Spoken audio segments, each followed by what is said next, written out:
Let's head back to the voicemail of Truth and Reason. This is Paul from North Canton. I'm just afraid the Browns are going to mess around and end up losing Jim Schwartz, too. What is your opinion? Well, I think we've talked about this before, Pete. He is under contract for another year as defensive coordinator, so he couldn't necessarily do a lateral move. I suppose he could get frustrated with the thing and just not coach, but I don't know that would be him. What are your thoughts on it?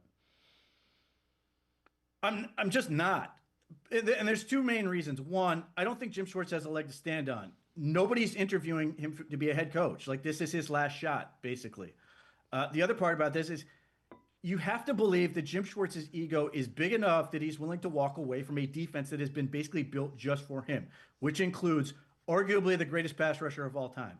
He's not, people have thrown out all kinds of teams. Well, he could go to the San Francisco 49ers. Okay.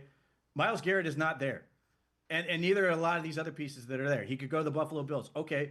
Myles Garrett is not there. Like, he would have to be willing to give up a lot.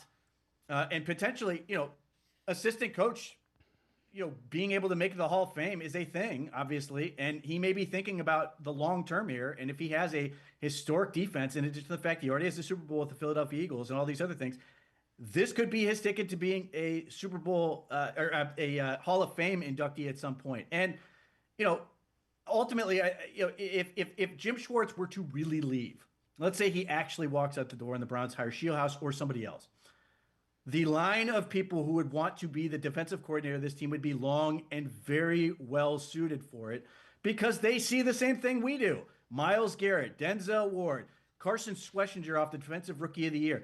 You've got all kinds of pieces. Mason Graham, who is fantastic. There's all kinds of players. So if you're a defensive coordinator, goes, if I walk into the door, I'm going to be one of the best defensive coordinators in the league just by standing next to these people, let alone actually coaching it. So, I mean, that's the other part about this is I just don't believe that Jim Schwartz is going to walk out on that situation. I don't see the benefit to him.